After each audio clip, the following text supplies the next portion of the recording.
good afternoon, wherever you may be. This is Kofi Ayim, Anything Africa on Jersey Ghana Radio, our weekly intellectual discourse. Our internet-based radio is in the city of Newark, New Jersey. And today, as we do every Saturday between hours of 2 p.m. and 4 p.m., we are going to discuss one of the most important things currently going on. It's the contemporary U.S. immigration policy and its impact on the African continent. Our panelists include Andrew Johnson Esquire, a New York-based attorney, Mr. Sadiq White, President of United African Congress and policy advisor to the New York Police Commissioner, and Mr. Sergei Demofek, project coordinator of the American Friends Service Committee. This is a Newark-based non-profit organization that seeks to end detention and deportation people in America. And we have our co-host, Dr. Kwame Akono, and the producer, the hard-working producer, Sadiq Abubakar. Let's take this opportunity to welcome our guest. I see Attorney Johnson. Welcome for the first time to Jersey Ghana Radio, Attorney. Yes, just want to make sure you can hear me. Yes, we can hear you loud and clear, Attorney. Welcome for the first time to Jersey Ghana Radio. Thank you. And we are excited. Also, we have Mr. Sergei Demofek. Did I get your name right? Mr. Who? No, Mr. Demofek, not Big Y. Yes, I'm here. Did I get your name right? Yes, I'm here. Thank you so much. And I think you forgot to add to Andrew's credit that Andrew Johnson is the immigration lawyer for the United African Congress. So if you don't add those credits, I'm gonna get off this phone. Thank you, thanks, Sadiq. Thank you. And Mr. Sadiq Y is not new to Jersey Ghana Radio. He's been on more than a few times actually, because his son is the producer. And as you heard him, Mr. Attorney Andrew Johnson is an immigration attorney based in the city of New York. And today we are still waiting for our third guest, but we will start with the two of you to try, because it's a very, very hot issue currently going on in the African community. In fact, according to Pew Research published report, in 2015, there were about 2.1 million African immigrants living in New York, up from 881,000 in the year 2000. And, as the increase are due to so many factors. One among them is especially the visa lottery program, which started around early 1990s. But now, and we'll go with our attorney now, all of a sudden, Africans, amongst other immigrants, are panicking. Why is it so, Attorney Johnson? Should there be concern that Africans should panic?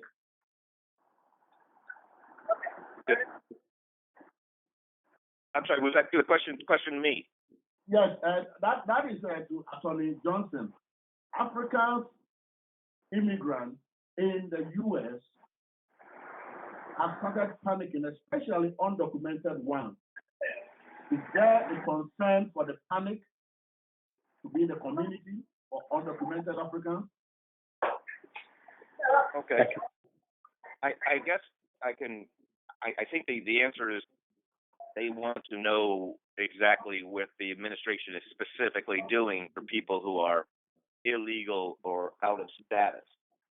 And because they're probably hearing a bunch of different stories. And the priority is the new administration is going after people with criminal records who have been ordered deported. So that's priority one for the administration. What you hear sometimes is when they go into an apartment that has a criminal alien, somebody who has been ordered deported and has a criminal record, if they find somebody inside that apartment who also is just out of status, they do maintain the right to be able to detain that person also. Wow. So the general answer is, should people be worried? Well, if you have a high level crime and you've been ordered deported, yes, you should be worried. If you're living with somebody who's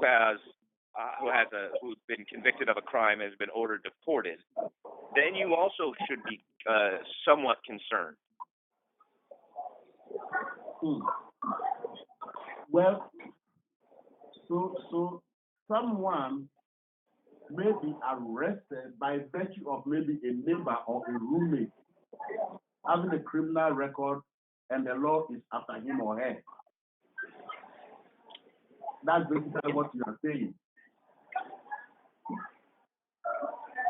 Yes, I think because so they're specifically on their list of people actually to go to their door are going to be people who have a criminal record who have been ordered deported.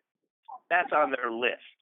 Okay. If people are inside that apartment who are illegal, they claim that they have to maintain. They can sometimes, not always, go ahead and detain them. But let's say someone is in an apartment, undocumented African in an apartment, but without any criminal record. Would they still pick the person up? Well, the answer is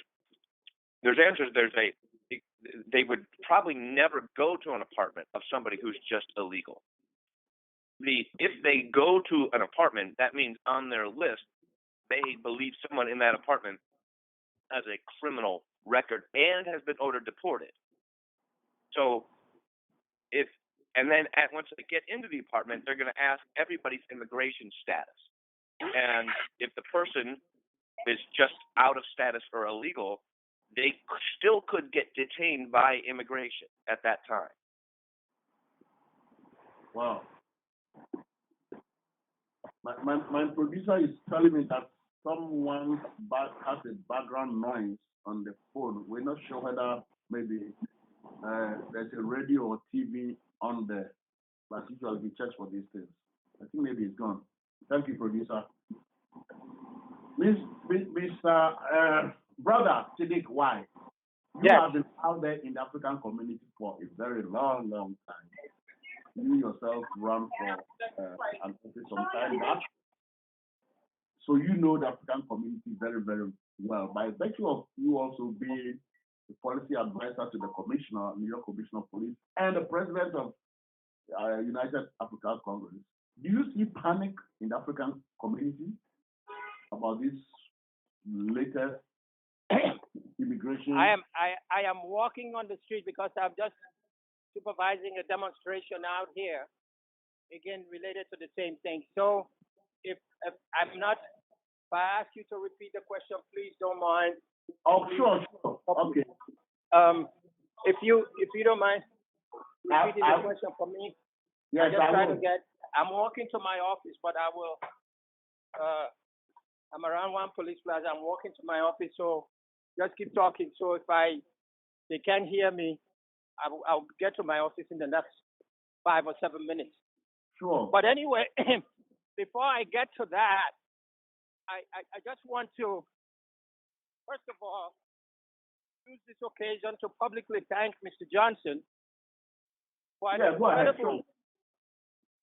Johnson for an incredible years of service to the African diaspora constituencies, not only here in New York City, but throughout the country.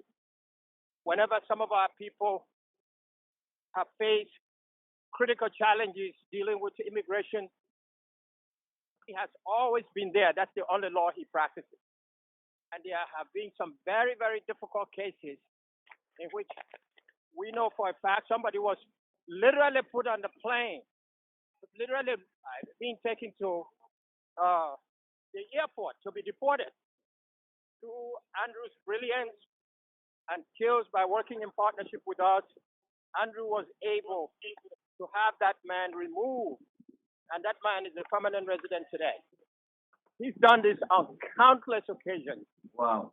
So this is not just an immigration lawyer that we take like any other lawyer. He's part of our family. He's done a lot, and he's helped a lot of people. And if Andrew cannot take your case, he will tell you up front that this case, I can't take it because you're not going to win it, or you need to wait, give you the advice. That's the kind of, those are the type of lawyers that our community needs, not those who take their money and you don't hear from them again. So I wanted to get that off the record. Now let me get straight into this issue. Of course, he will answer the legal questions, but from the standpoint of where I sit, my capacity as a policy advisor in the police department has taken some very, very important roles and positions. And I have to commend the police commissioner and the mayor of the city of New York and including the governor, for taking the absolutely difficult lead, which might even cost them loss of revenue by federal authorities, to try to create this sanctuary city. So they had to issue not only an order, but they conducted interviews, public interviews. And this has to really, for your viewers or for your listeners to know, New York City Police Department, it's not the Immigration Custom Enforcement Agency. That's not ICE. They don't do that work. Their job is when you commit a crime in accordance with law, they are forced under the statute of how they proceed to arrest you. When they are arresting you, they're not going to ask you, do you have a green card or yellow card, whatever card. They are arresting you for the crimes committed. And I think you see what has happened over the course of many weeks when this ban came. The world and the citizens of the city are standing firm that we are not going to take this lying down. People are demonstrating. People are demonstrating their anger. This is very, very, very important because when we do that, when you have a public action, public policy, if I can go to Professor O'Connor, who is a political scientist and public policy professor, it has to start with a problem. And right now we have a problem, a national and international problem. So we have to be out there through education, through partnering with credible legal minds, not only to demonstrate, but we are going to, under the leadership of UAC, and I'm sure the ADI Policy Institute, we're going to work with our legal minds to craft our own legislation. People have been talking about immigration reform for so many years. It hasn't happened. So now that they're trying to take advantage of the status of some of our people, we need to work with our lawyers. And I've already started that discussion with Councilor Johnson, who is very interested in that. Let us do our own, craft our own legislation, and then recruit politicians. Just like this guy who passed an executive order, thinking that it's going to have it been told that you can't do it. We must work together with professionals of conscience because our people are afraid. These deportations that they are talking about, it is real.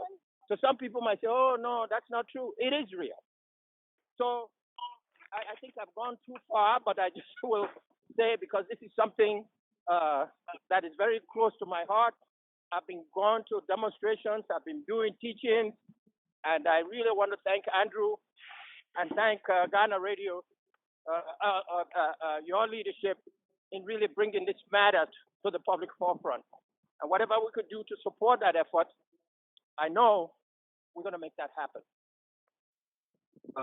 Thank you. As soon as you get into your office, the question will flow about the feelings, the sentiments of the African populace. You know, The sentiment, yes, the sentiment of the African community right now yes. is absolutely on low. I am in Harlem, for instance. Let me give you a very specific example.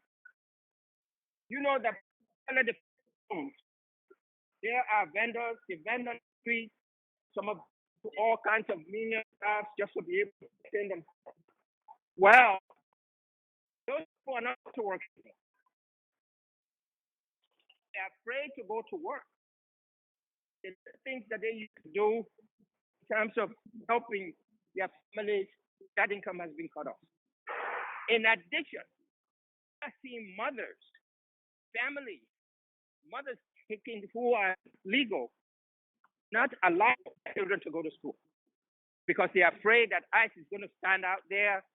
And when the school, when the mother, the child goes to school, when the mother comes home, when the child comes home, the mother will not be there. So the very, very, very high intensity fear among our people. It is not propaganda, as some people say, but the good news is we have political leaders in this country, in this city, and across the nation that are standing with us. No one is saying that, we want to be abusers of laws governing this country. But when the system is broken, and that is what everybody exists on, it is unfair and absolutely wrong for a president to use executive order, which is not legislation, by the way. Let's be clear about that. To use his order, his powers to say, hey, you can come in. And I hate to say this, but there are racial overtones on this kind of stuff. And that we need to just call it as it is. And finally, when the order was issued, the African Union ambassador had gone to Addis with his delegation. Coming back to New York, they detained his staff for several hours of questioning. These are diplomats. That is happening. The fear is great. It's very high. And if your status is okay, I think you have nothing to worry. But many of our people are not committing any crime. They haven't committed any crime. All they have done is they have just paid their visit to be. We are not condoning that either.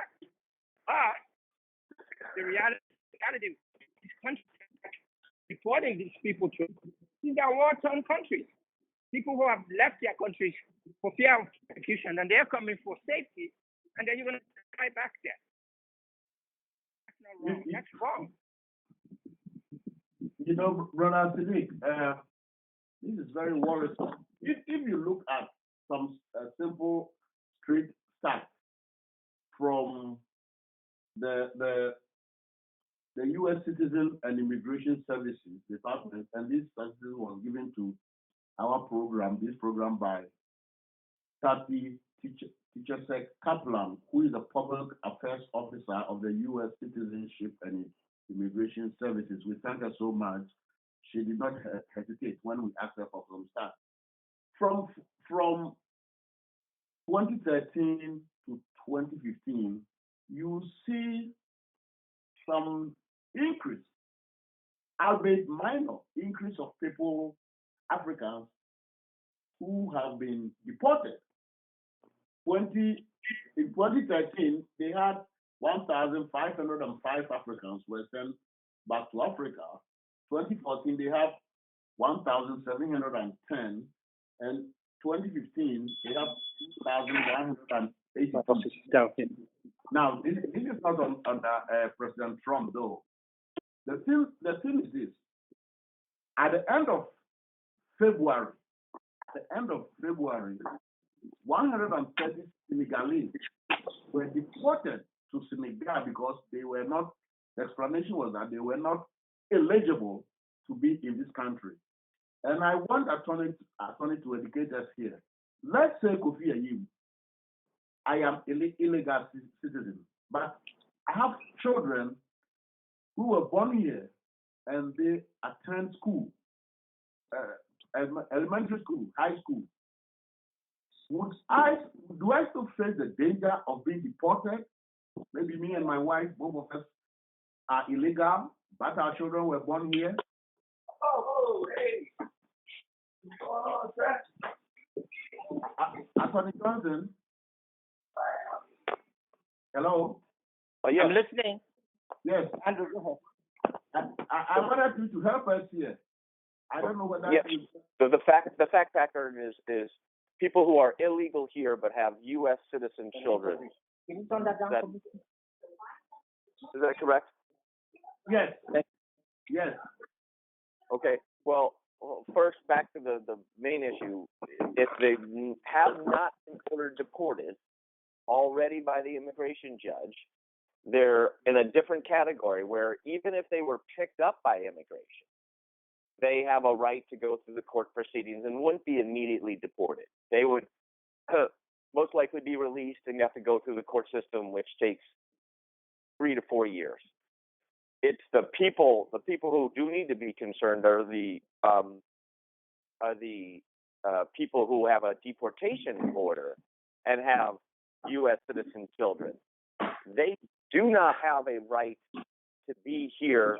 A right to be in front of a immigration court.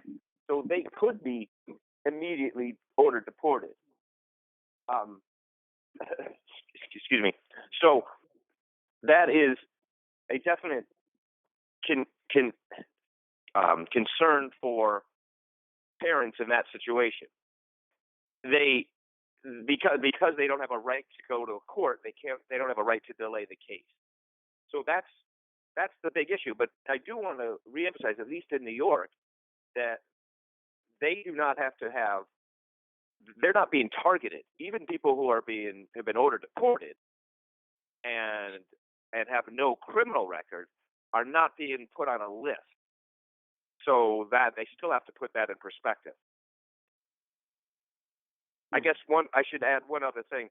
If you have U.S. citizen children and you have not been ordered deported, you have a right to file something called cancellation of removal. But cancellation of removal really means that you have to have been here for 10 years and the children have to have some type of physical or mental handicap for you actually to win those cases. So those cases are very tough to win, but that does give people in those situations an option.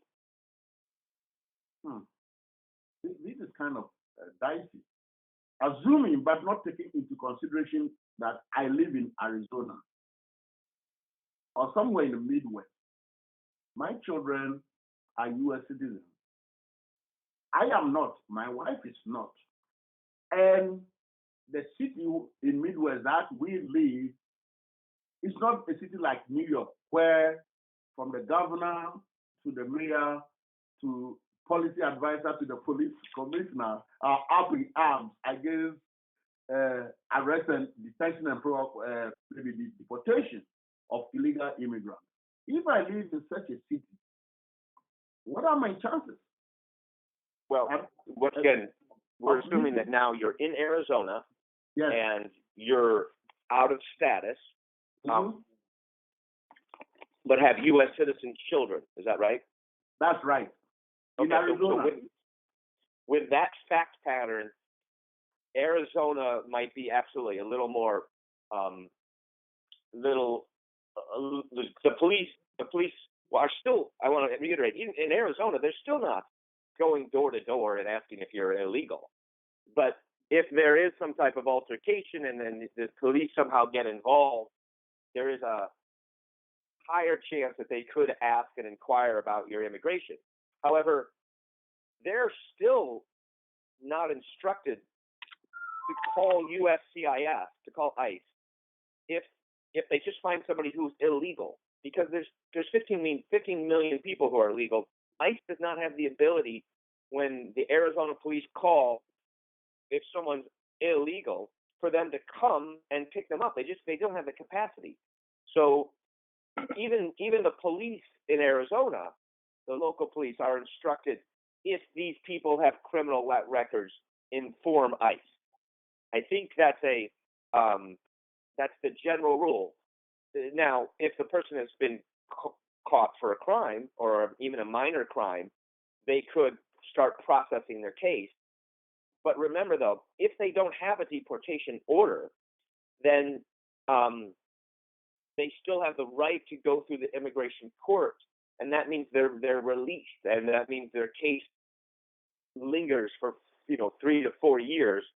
And they might want to change it to New York, and then you try to delay the case if you have no good argument, and while you're waiting for a new law. Now, in that case, for example, if for some reason they were detained by Arizona police, they would then have an immigration court case, and if they had U.S. citizen children, they could file something, as I mentioned before, called cancellation removal. It's a way to get a green card, and they might not have a good case or a strong case. Their kids might be very healthy, but that's still an immigration case, and that case would go on for 3 to 4 to 5 years. It could then go on for another appeal for another 2 years, and in that time, people are hoping for immigration reform, which is very realistic. To be 4 to 6 years out, there's a realistic chance there will be immigration reform. This is it's more complex than we see it, because, well, you just give a general scenario. Let's assume that the person has actually, the undocumented parents have been ordered to leave by immigration court. Children, 2 children, 4 children, ages 15 and below in school. What happens to the children? Or have there been any such case? You're talking about the children in school, is that what you're saying? Yes, children in school, and let's say parents have been ordered to leave because they are undocumented. They might have exhausted all the appeals, and they say, no, you have to go. Your children, 2, 3, 4, whatever, are under 15 years of age. What do you do? And these are American children. They were born here. So your question is, if the parents have been ordered deported, yes, and the U.S. children are young and in school, do they? Is that? Can you use that as some type of leverage? And then, unfortunately, no, that's not a way to stop the deportation. If you have U.S. citizen children, immigration is not telling those children to go back to the country. They're telling the parents to go back to the country. Those children have the right, if they want to, go with their parents if the parents are deported. So immigration takes the stance where they're saying, we're not deporting the children. We're just deporting the parents. If the children want to come with the parents, that's fine. They want to stay here with relatives, that's fine. They're U.S. citizens. So, and unfortunately, it does not stop the deportation. Well, oh my God, this is.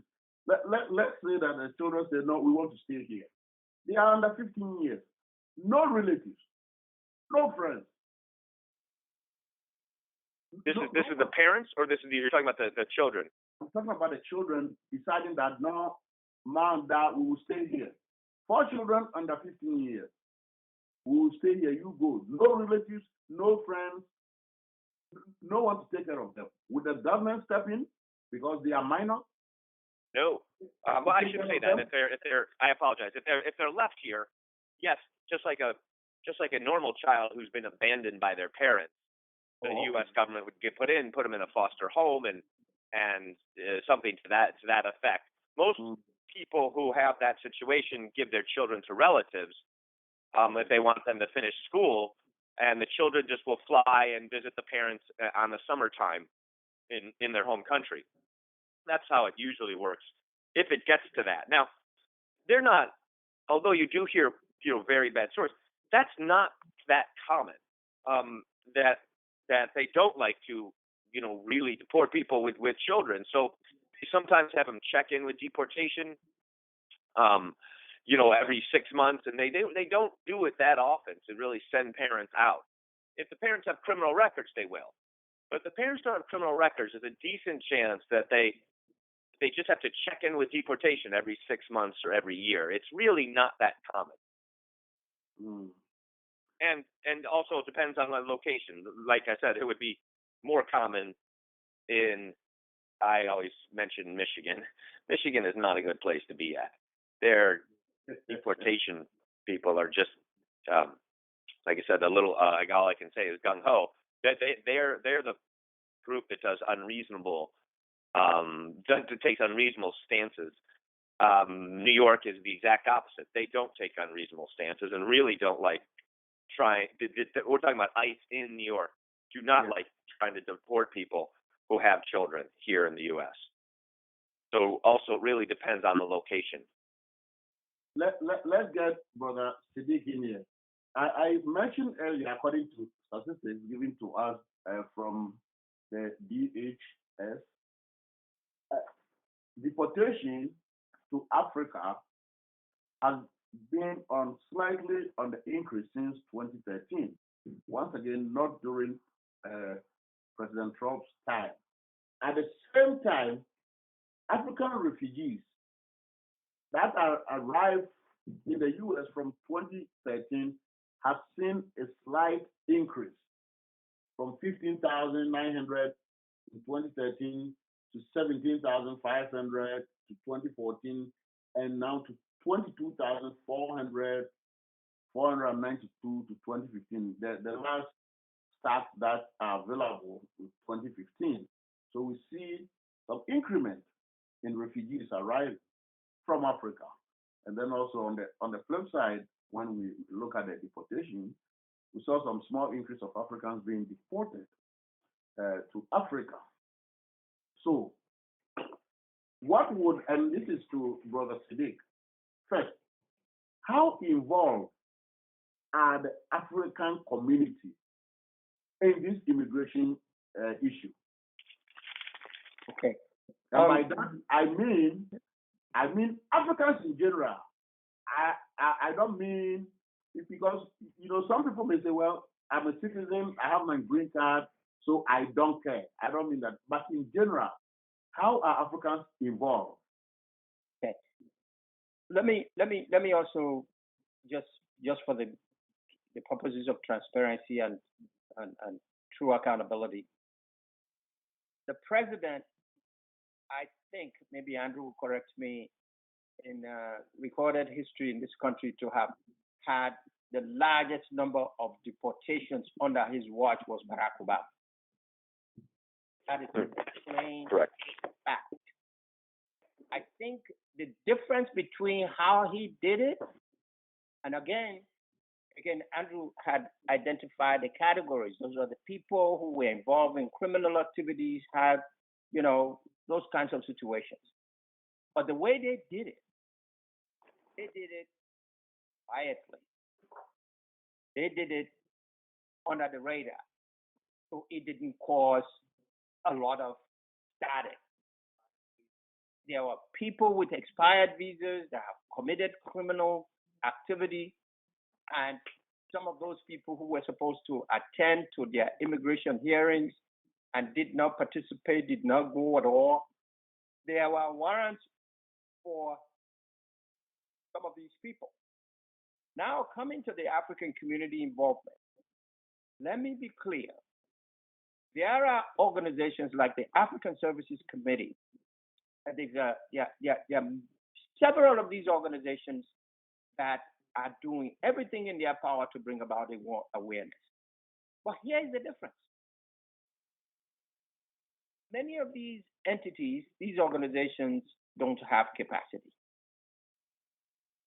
They don't have a full-time staff. They don't have money to have social workers or people or partner with credible lawyers like we have done with Andrew, to be able, when those things come, you have someone with a legal experience, a legal background that understands the system that you can work with. To the credit of some of our African organizations, they are doing their best, but they don't have the kind of capacity.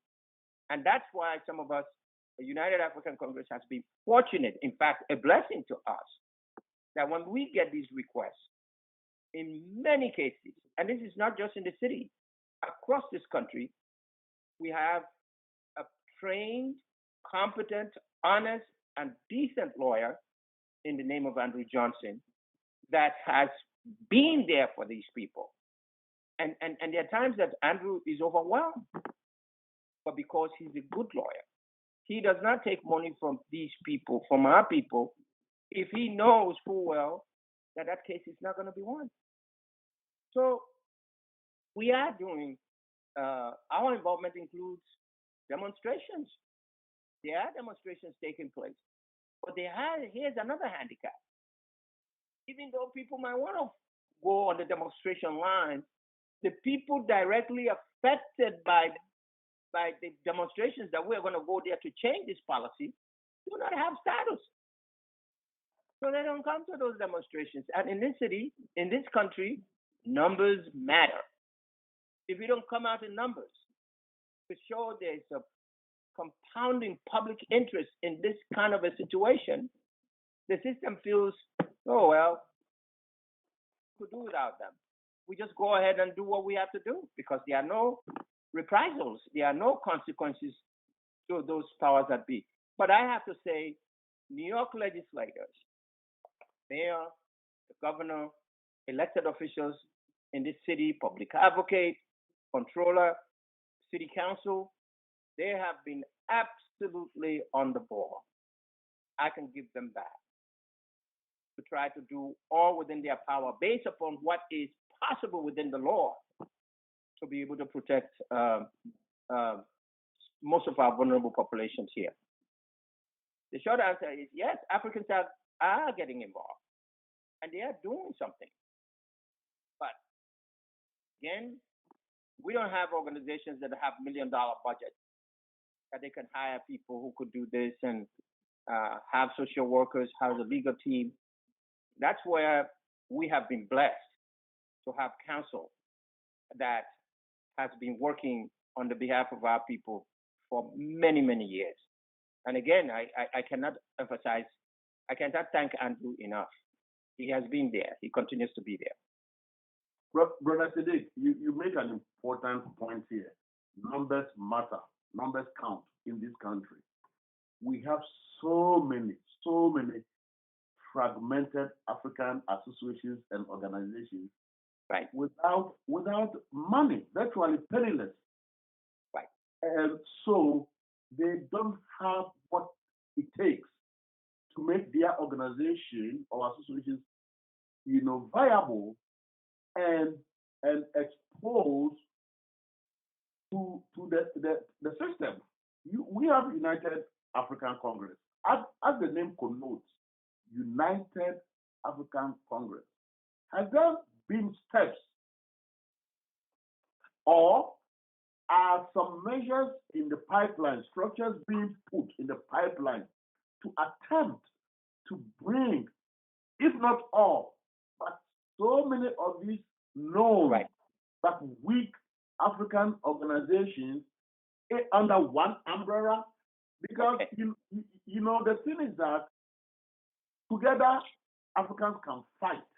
Exactly. We have at least from 2015 statistics, once again, from Department of Homeland Security, over 71,000 naturalized Africans, and there's more than 101,000 people with green cards. Now, we know without doubt numbers count, especially when it comes to politics here. And over 2.1 million Africans here. If there is some sort of education through powerful associations, African associations and organizations, then we know that we can hold our senators and our Congress people, and even our local officials, we can hold their feet to the fire that this is what we want. We are watching the way you vote in Congress. If it doesn't get our way, forget it. But we are so fractured and fragmented that we don't have the united power. As a community leader for a very long time, what steps have you been taking? Okay. Well, let me. I think you have raised some very, very important questions and some important issues. And let me attempt to answer a couple. United African Congress was created specifically to do the kinds of things that you outlined. But here's what has happened over the years. Many of these people, they come, they join the organization, they get the benefits of the organization, and guess what? They are creating their own not with the vision that we have, but on a regional, tribal, sectional basis. And to many of these people today, if you look at African organizations in this country, which I've studied very, very, very well, by virtue of the fact that many of these people have pet projects, commitments to their home countries, they have now gone into the business of creating foundations of their own. It will be a foundation of one. They will do what everybody does to raise money and support the local school or do things in their home countries. There's nothing wrong with that. Here is the challenge. And I give credit to my brother, who is Dr. Kwame O'Connor. Some of us are working together. And Kwame has always said, and I can always remember that. He says, listen, there are organizations and organizations. We have to pick those people who have a similar vision in the school of Pan-Africanism. It's not about Guinea, not about Sierra Leone, not about Ghana, not about Togo. In this country, we are Africans first. And a lot of the people who want to help us, they get confused. Because they want to say, oh, well, we got Nigeria here, we got Sierra Leone here. You go into the same well. If we came together, and we are doing that in several ways. In fact, about a month ago, I wrote a piece on the same stuff, that the time has come. And let me give you an example. Several of us, during the campaign for presidency of this United States, we decided to put aside our country of origin and things like that to say, you know, we are Pan-Africanists. Let us create an entity so that we could be relevant to this political process. And we were able, about 15 or 20 of us, we were able to raise $20,000 and contributed it to a candidate of our choice. And you're talking about 3.5 million of us in this country. If just one African gave $1, we could be able to. Do you know that there is a Puerto Rican Legal Defense Fund, an Asian Legal Defense Fund, a Hispanic Legal Defense Fund? Guess what? There is no African Legal Defense Fund. And these are the kinds of things when something happens to their constituencies, they have people to do that. The closest we have come to a legal defense fund is with Andrew Johnson. That's it. But we are not giving up. To bring people together, they have to have shared interests and shared values.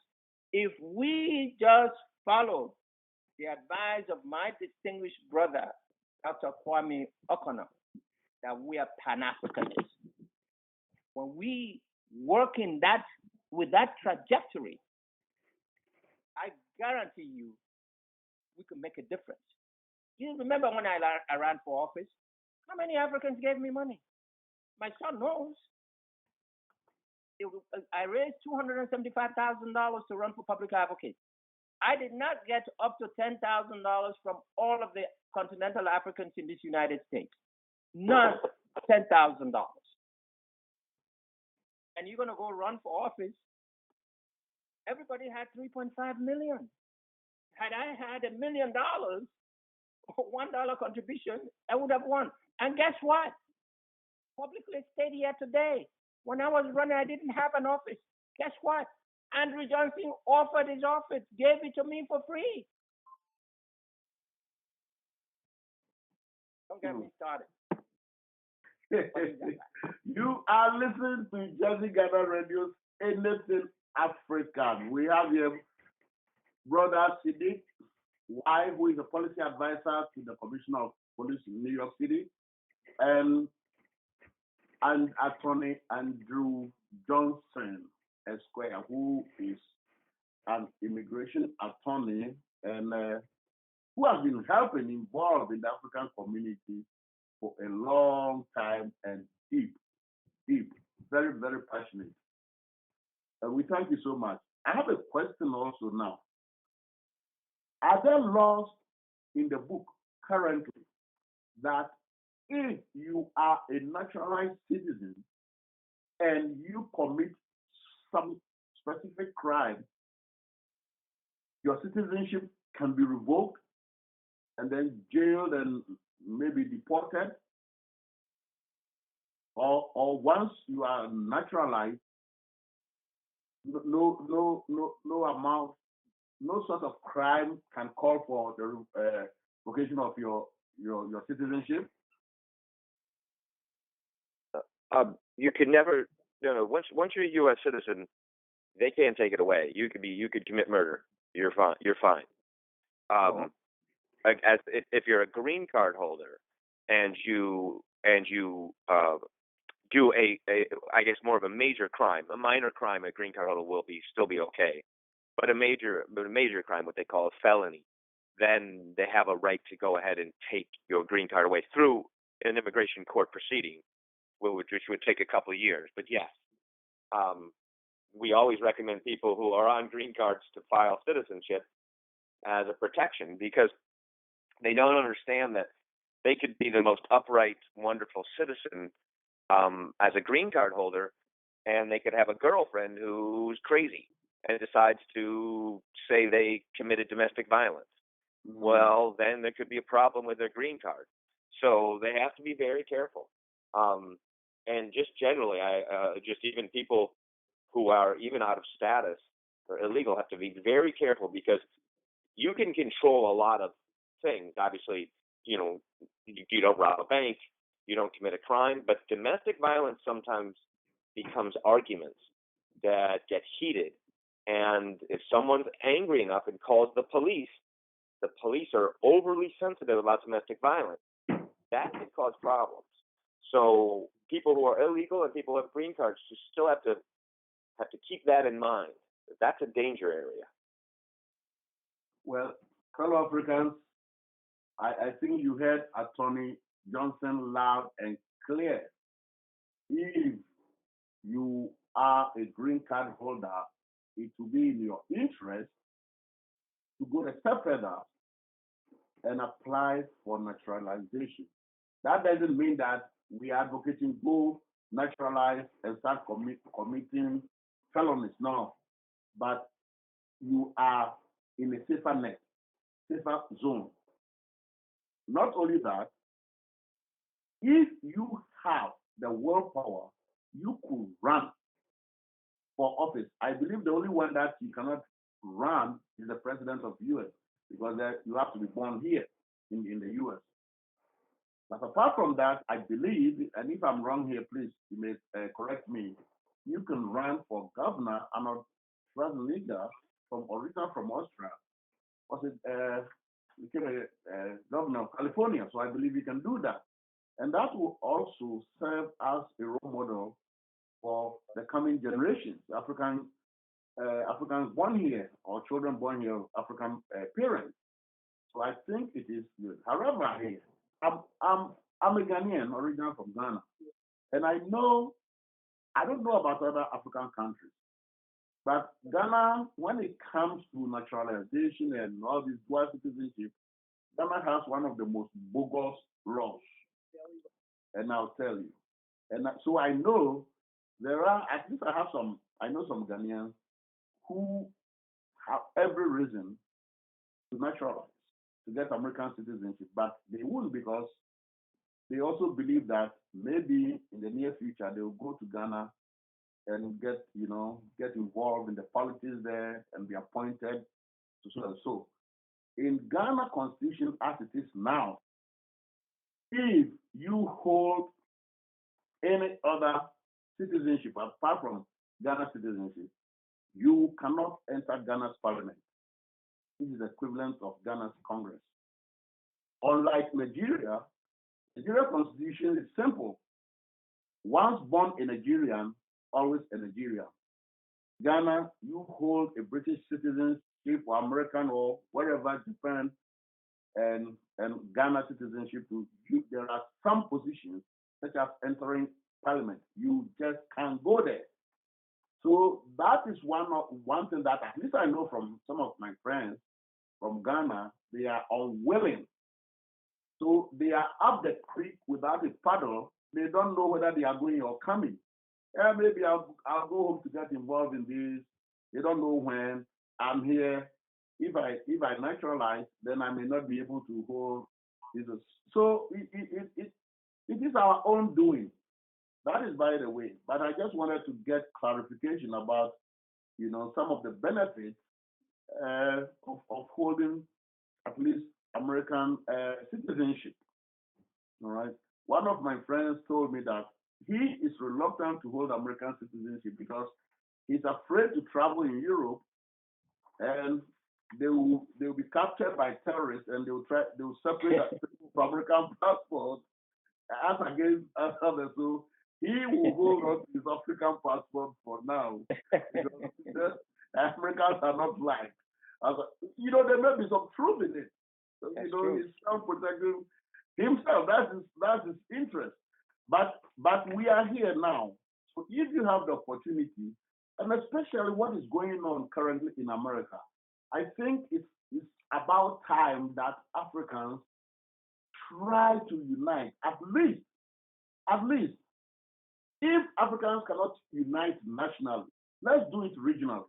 Northeast, we get something like maybe United African Congress. Yes, other organizations can be there, but Brother Sadiq, you can contact viable ones and get their leadership, just their leadership, so that you can start with maybe a number, few, 10, whatever. Get their leadership and form a core umbrella organization. In fact, in Ghana, we have the Ghanaian community here in New York, in New Jersey. They have something called Council of Ghanaian Association or National Council of Ghanaian Association. That is 3 members from each of these Ghanaian associations come together to form a core umbrella. And that is the organization the Ghana Embassy recognizes.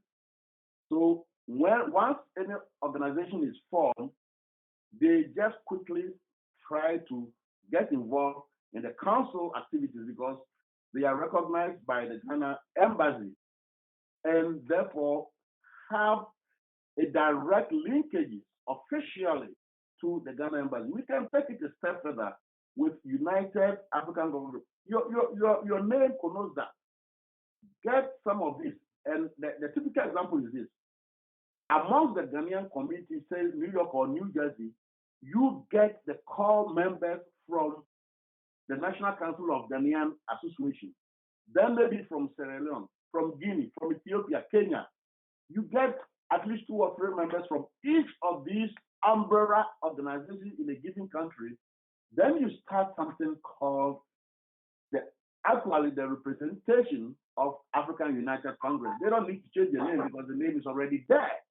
And then we can move ahead. Otherwise, there are so many divisions and dissensions, we are not going nowhere.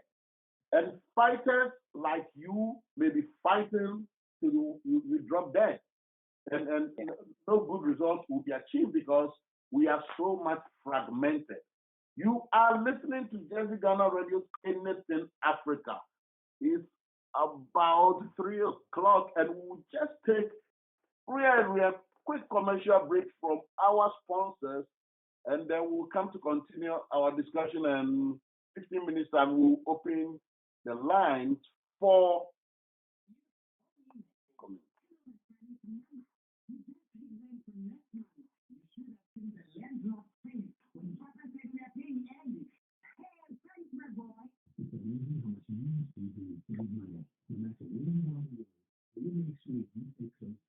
You know, there was a big demonstration on raising the age for incarceration. Yes. So they had a big thing.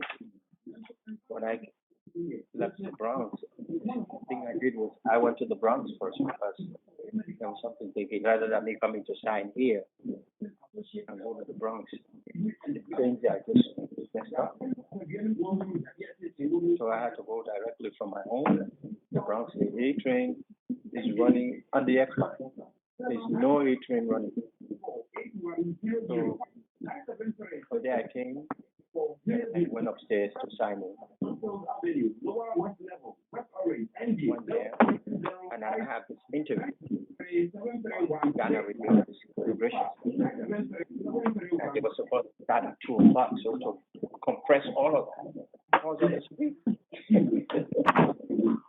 We are back live on Jersey Ghana Radio with Mr. Sadiq White and Attorney. Good. And we're going to continue our conversation now. Coming back. Yes. Well, I'll keep him company. And I'll spy on Dion. I talked to him also. Yeah. He's in Boston, right? Yeah, he's in Boston. Yes, welcome back to Jersey Ghana Radio with Attorney Johnson and Mr. Sadiq White. We'll continue our conversation on the impact of contemporary U.S. immigration laws, the impact of the African community. Attorney Johnson, do you practice only in New York City or beyond? You are licensed to practice elsewhere. I'm sorry, your question was, do I practice besides New York City? Yeah. Yeah, immigration's federal, so it's the same law everywhere, and we actually have to fly to different immigration courts around the country, if need be. So yes, and then so since all the cases, like I said, you file the same place with immigration, all the immigration courts are at a federal level, so it's all the same thing. So we handle everything within the U.S. and Puerto Rico. Well, I'm asking this because we do this for our guests all the time in between our program. So if people want to contact you, we're not closing, but how do people contact you? Where you located, your address, phone number, or whichever contact you want to give, then we'll continue. Yes, they can contact our office at 212-693-3355. Also, they can email us. It's 212-693-3355. Sometimes it's also easier to email because they can clearly write out their question and their problem, and we don't charge for consultation. So we can read the email and then respond. You know, we can do something with this case, or we simply say, you know, you're going to have to wait for the new law. So that might be an easier way to get a clear answer from us. And as Sadiq said, we don't like charging unless we take the case, and we want to make sure we can have a good chance of success if we do take the case. So, and let me give you an easy email. Our long email goes through our website, which is ajohnson@lawapj.com, but they don't have to do that. Easier one is apjlaw@gmail. So A is in Andrew, P is in Paul, J is in Johnson, then the word law, LAW, apjlaw@gmail. If they want to email us a question, well, like I said, in 48 hours or so, we'll try to get back to them. Excellent. So the email again is APJ apple pie jam. So we're going to eat apple pie jam. apjlaw@ gmail.com or 212-693-3355. Did I get it right? That's perfect. And like I said, the email's nice because sometimes they can clearly write out their, what they would say. Look, I was ordered deported in 1998. I haven't filed anything. They could give the kind of a clear explanation of their situation, and we can try to give them an appropriate response. Let's go to Attorney Johnson. President Trump's executive order in immigration with this country, with at least the first one was thrown out through the window, and the second one, I think in Hawaii and Maryland, if I remember right, did not also is being at least temporarily shut down. Where do you think the president will head in this direction, legal-wise? What do I think President Trump will do with the immigration laws down the road? Yes. Do you think legally he has the right within his prerogative to issue another executive order? Oh yeah. I mean, so first of all, his executive orders right now, although people might be upset, really don't affect people listening on the radio here who are in the United States. So it's really just issuing tourist visas is what he's addressing right now. So these executive orders are not anything, really that are related to people. They might not like them. The interesting thing about, when I explained earlier, them people coming, they're prioritizing people with criminal deportation. That doesn't need an executive. That's already law. Obama just didn't enforce it, but I mean, they don't have to do anything. They don't have to write a memo, an executive. They don't have to do a thing. They just literally have to follow the law in the book. So that's in the law, and that'll continue, I think, through his entire administration. Any new executive order will only deal with, like I said, tourist visas and the amount of refugees we're going to allow in, but won't affect people really in the United States. Even undocumented? Even under what? Even undocumented people in the United States? I'm sorry, even after you said Clinton? No, you said it wouldn't affect people in the U.S. And I was asking you the question whether it includes undocumented people. Does it include people that with deportation orders? No, people who do not have legal status. Right. So what I'm trying to say is people who do not have legal status, everybody here in the United States, Trump's new executive orders have nothing to do with them. He's only dealing with people from Iraq and different, and I think there's one African country, but some countries getting tourist visas. What they're doing about grabbing people here in the United States has already been on the books, has been law for the last 20, 30 years. People who are, like I said, have criminal deportation has even been a priority, supposedly, with the Obama administration. Trump is just doing more enforcement. So that will stay the same, and he doesn't need to do anything, and that can't be challenged in court. You can't challenge Trump for detaining somebody who's been ordered deported and has a criminal record. They don't really have much to say in front of it. They don't have a right to be in front of an immigration judge, and they'll be just immediately deported. Brother Sadiq, from what Attorney Johnson is saying, President Trump then is not doing anything extraordinary wrong. He's just enforcing the laws. So why is it all this hype about them? Well, go ahead, Andrew. Go ahead. Yeah. I just saying. I think first of all, I think there's an uncertainty. I mean, Sadiq will obviously test because he knows the community, but I think there's just a lot of uncertainty. For one, has people panic, and people keep on. Trump said so many crazy things during the pitch for campaigning.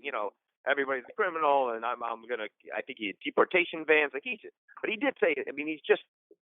Well, it sounds bad, but I think they've said people who like Trump take him seriously but not literally, and people who don't like Trump take him literally but not seriously.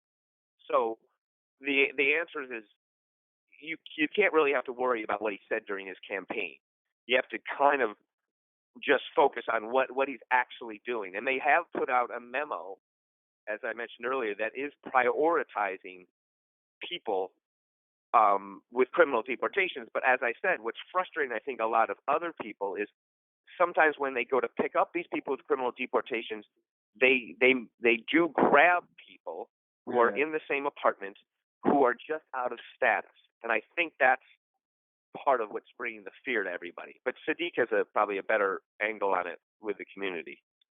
Yeah, yes, we'll go to him, but I want to acknowledge that our third guest has just joined us, Mr.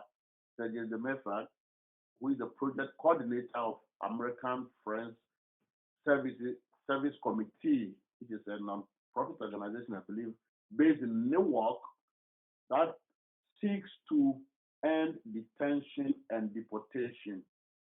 Welcome, Mr. Demefrak, but we will go to Brother Sadiq for him to. Okay.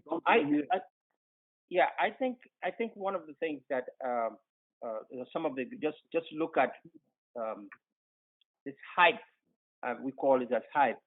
I think it was the manner and the methodology that was used by Donald Trump in really talking about this executive order. A lot of the stuff, like Andrew stated, has been in the books for over 30 years. So there's nothing new. What is new, however, is the fact that anytime somebody does not have a legal status in the country, and the press is constantly reporting cases of this person, immigration is standing in front of school buildings, arresting people, sensational cases of this lady that is hiding in the church. It absolutely creates panic for people who don't have status. And that panic that is created is also due to how people pass the information. And in our community, as you know, messages, particularly the one dealing with ICE, it's like a bullet train. Mm-hmm. It goes so quickly, and before you know it, everybody is being informed. Yeah. So the panic that is created is in part created by people who are making these statements not based upon the law or actually what is happening, but what is it that they are hearing other people saying. And so that's why it was important also, because of that panic that was created, the police department, people were even thinking that it was the police department doing these raids. And to the commissioner's credit, a statement was he had an interview to say NYPD is not ICE, because there are several enforcement agencies that do that. ICE have their own enforcement people, their own enforcement police. So those are the people that are going there arresting people based upon the priorities the administration has set. Those are criminals, people who are being under deportation order, and so forth. So if somebody, I hope this would be some consolation for some of our people. I always say to them in public, also privately, just continue to do what you do. Don't be involved in any criminal activity. Just carry on your life. Don't worry about what other people are saying. If you haven't committed a crime, you may be undocumented. You may have your little job that you're doing. Just keep doing it. Maybe you have to be careful now, because sometimes when these raids come, you might be caught up in this blanket raid, and then when they start, trying to do a process of elimination, they start asking questions. Then that's how some people are getting caught into these things. But the good news is that the majority of Africans in this country anywhere in this country, they are hardworking people, they are law-abiding people. They go about trying to take care of their families and do what they do. So we just have to keep the tempo. And I want to thank you, Kofi and Ghana Radio, uh, for the kind of public service that you are doing. The fact that you had Andrew here, giving the bare bones, the legal implications, the legal part of this, not based upon any hysteria. She's given the facts. I think that education is a public service that he is doing so that our people from this uh, interview would take some consolation because you are asking the right type of questions. You are writing, he is addressing the concerns that our people so often raise with people like us and yourself. So again, thank you very, very much for the work that you're doing on Ghana Radio. Well, Brother Sadiq, we should rather thank you because I can tell you that we got Attorney Johnson through your son, the hardworking producer. He said, I'm going to drag my dad and then drag the attorney who has been helping people so long. And if Sadiq says something, I believe him because he has a very, very high integrity qualities within him. So we should rather thank you. And also thank you for anytime we call you on this program, you don't hesitate at all to come. And now that we've gotten Attorney Johnson, well, he may have to be speaking with us whilst he's traveling in his car. You know what? Some time ago in the early 80s, I wouldn't mention the attorney's name. There was this attorney who, in fact, I know about Ghanaians. Every Ghanaian, illegal Ghanaian, had his business card in his pocket because those days they were arresting people in the night, and he became so close. He became a Ghanaian attorney that he attended every Ghanaian function in New York. And we do our functions in the night, funerals, and you come here within a month, somebody will hold your hand and take you to his office for his complimentary card. They arrest you in the night, midnight, you call him. He will come, or you send his people to come. Maybe you don't want people to be calling you 12 midnight. I'm sorry, but we gave your number out already, 212-693-3355. That, I believe, is the office number. And with that, we will welcome once again the member who was caught up in a prior assignment. Welcome, Mr. Project Coordinator. Thank you very much, Kofi, Siddiq, Andrew, and Johnson. It's a pleasure for me to join this great debate. My name is Serge Demefat. I am the End Detention and Deportation Project Coordinator at the American Film Service Committee. We are a national organization, and I work out of our office in Newark. And in New Jersey, we are the largest legal service provider for immigrants. You're doing a lot of good work. Like I said, it has to be difficult. And also, I always think Newark courts are not the best to deal with. So you're doing, like I said, difficult work. Oh, absolutely. It's I want to clarify that I am a trained lawyer, from my country of origin, Cameroon. When I moved to the U.S., I study, human rights and governance. It was a master's in international affairs.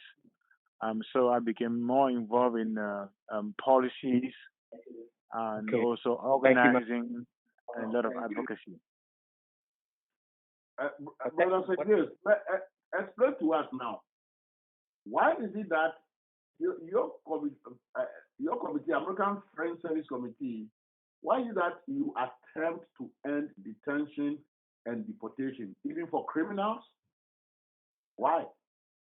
Well, I mean, it's a position. It is an we have an advocacy program within our office, and we also have a legal service program. And the advocacy and organizing program, it's the program that I work in. And my role is, in terms of detention and deportation, I work on policies regarding detention and deportation issues. I work on advocacy issues. I work on community organizing as well. So, in terms of purely detention, one of my job is to visit, prisons where immigrants are held in New Jersey, and you know, and also I also work in coalition, in partnership with other advocates who are specifically looking at the situation of immigrants, whether you are undocumented, whether you are an asylum seeker. So we have the mandate to go into these jails. I mean, for example, in this area, we have three main jails. We have Hudson County, we have Elizabeth Detention Facility, which is a private detention facility, and but Hudson County is the county facility, and you also have SF County, which is also SF County Jail, which is also a, a public facility, which belongs to the county of Essex, and then the fourth one, which has just a few immigrant detainees in Bergen County. So we go into these jails on a regular basis, assess the situation. When we come across issues that are very blatant in terms of the disregard of human rights and other rights, if when we come across the lack of respect of basic needs of the people who are in detention. We act upon them. We write reports. We follow up. And we also file on a regular basis OPRA requests to inquire about some specific agreements that the town may have or the county may have with the federal government. Because as you know, to be able to detain, a person in a local jail on the basis of his immigration status, you need to have an agreement with ICE, the Immigration and Custom Enforcement, which is basically the enforcement arm of the Department of Homeland Security. And so these counties, we look into even the various agreements that they have, and there are two key agreements that these counties have with ICE. There's what we call the Intergovernmental Service Agreement, and the second one is the 287G agreement, which is in fact a provision under the Immigration and Nationality Act. So these big laws, give these venues to ICE because they don't have the army themselves, they don't have the police force to have agreements with these counties to be able to go out there and help the federal government do its enforcement work. And that's just a reality. ICE doesn't have enough people, so they rely on other police within the community to do their job. Because if they were to do so, it's almost like what we see now with Trump.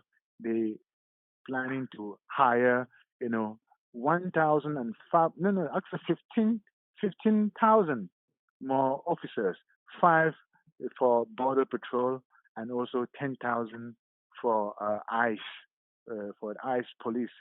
So and so we look at these things, track the trend, and raise that, to the community, so everybody knows exactly where the issues are, and we do trips to. I've been to Washington D.C.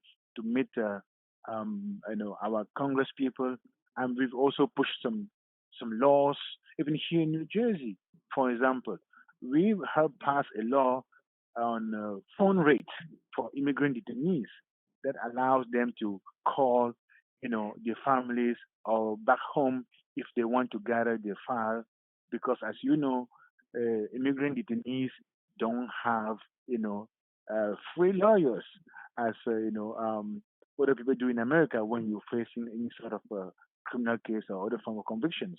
So they don't have that, so they have to put together a case together. So we realize as advocates that to be able to leave these people in detention and help them, and give them a chance for them to fight for their case, they must at least have the chance to call and to call back home for, or to call even in town, to call us, other legal service providers or other lawyers for a very low cost.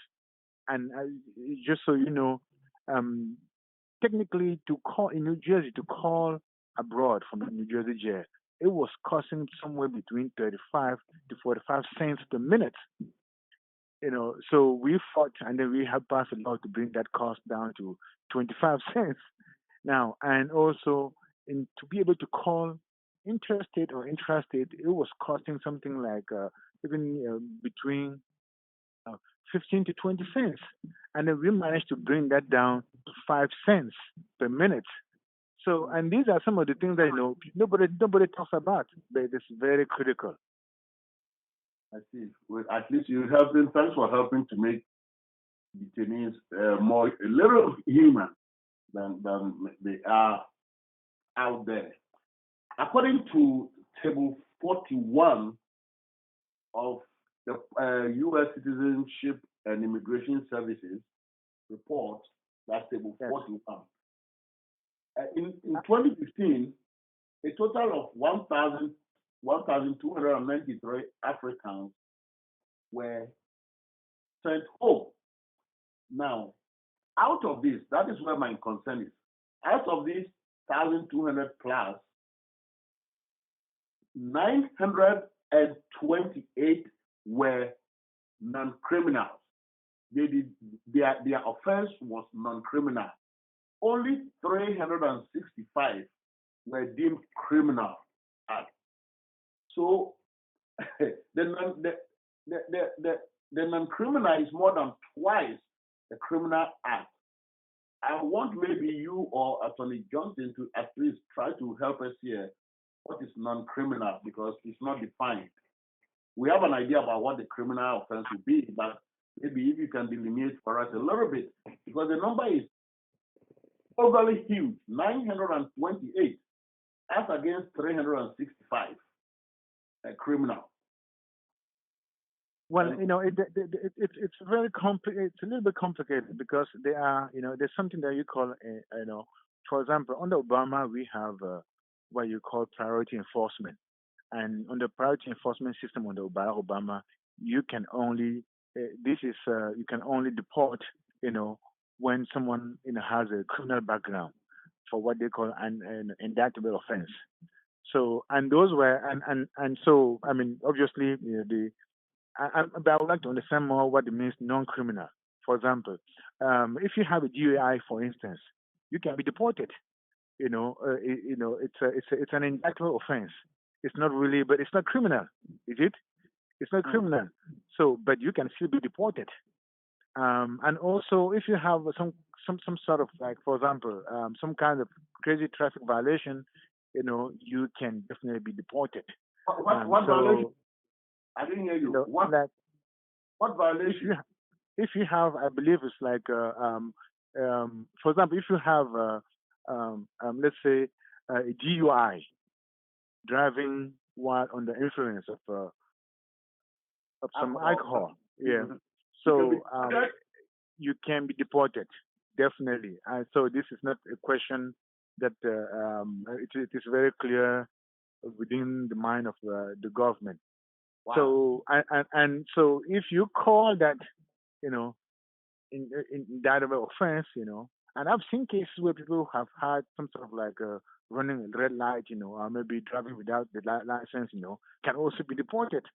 So there are some crazy things happening out here, and we need to be aware of it. And so I'm sorry. I'm sorry. I did not get that one, or maybe my ears were deceiving me. You said driving without license? Yeah, I say, for example, if you are driving without license, those kind of infractions, can also lead to your deportation. There are some counties.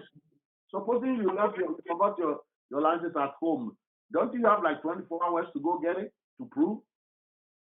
Or you mean completely without license and you are driving? No, I mean, when I say that without license, it means that you actually don't have it. You don't have. It's not that you left it somewhere, because that can be proved easily. Someone can go home and bring it over and show it. So But if you really don't have it, those are and the reality is that the road, our road is where everything, most of the patrolling, most of the control of the community happens, and that's where everything happens.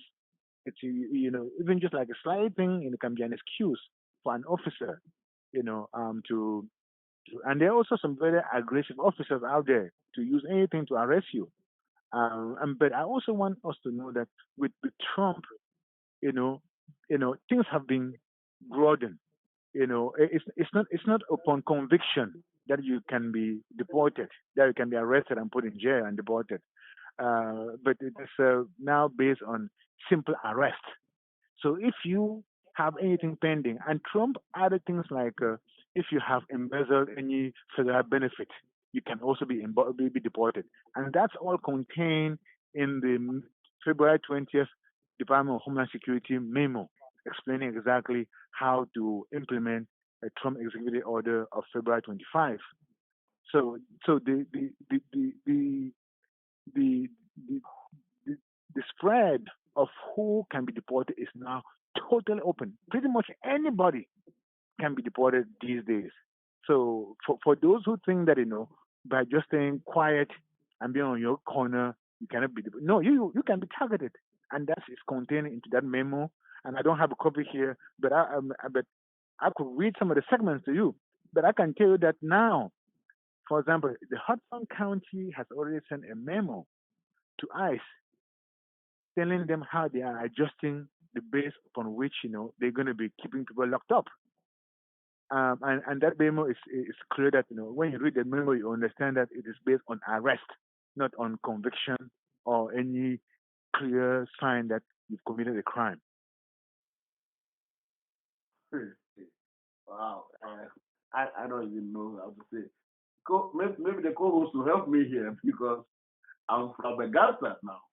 This is now going towards arrest, not necessarily conviction. So maybe me as a Ghanaian, if I misappropriate maybe social security funds or driving without licenses, I've never had license.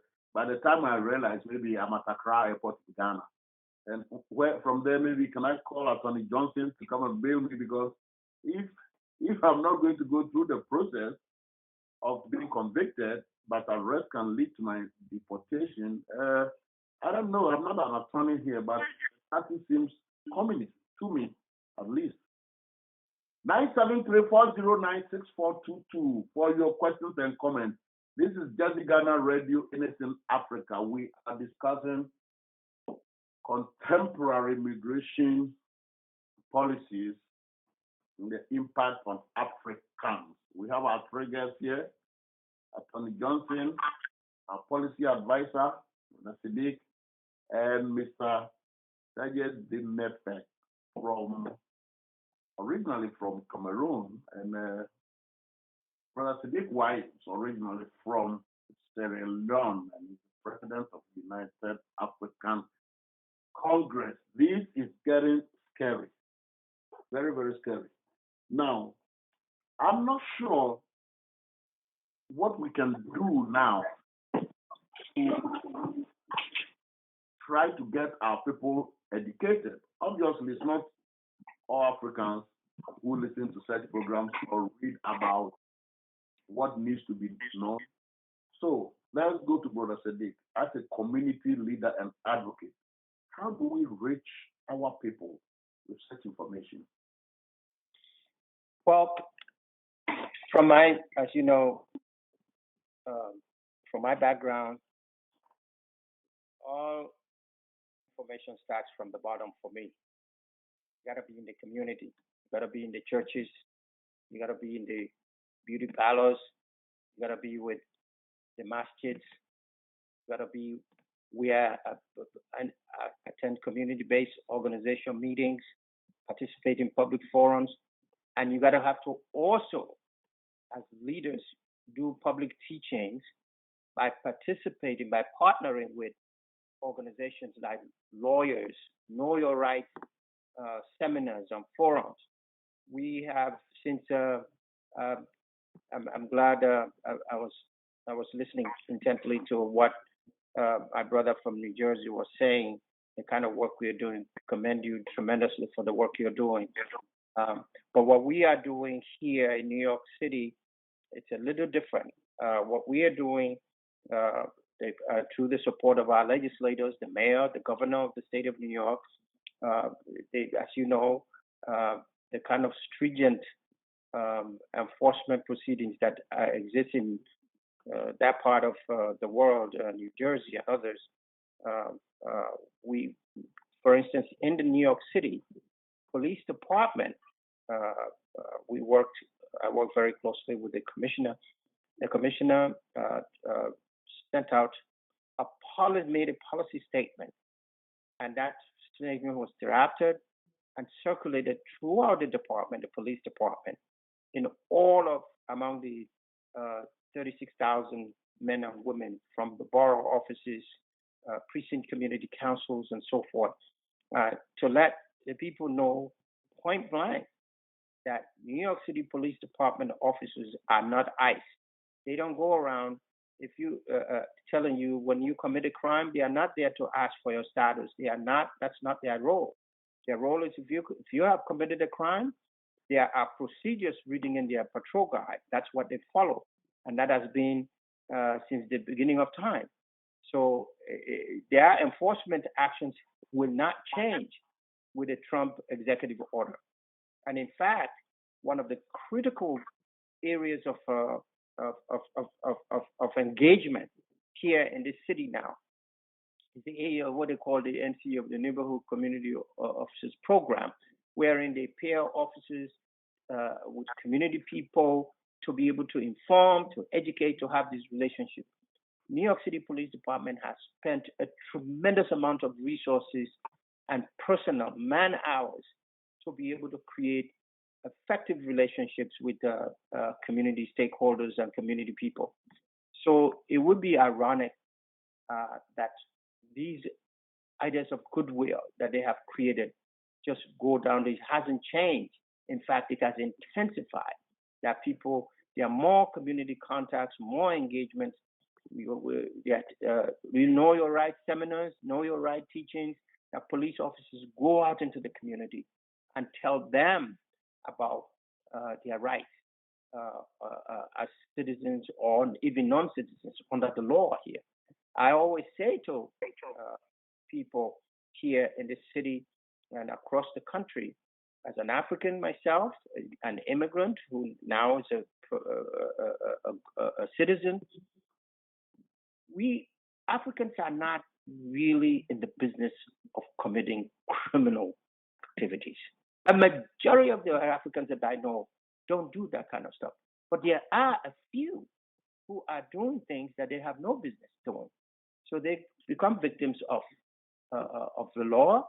And in that case, we also as leaders must be able to be bold enough to let our people know that there is a right way to do things.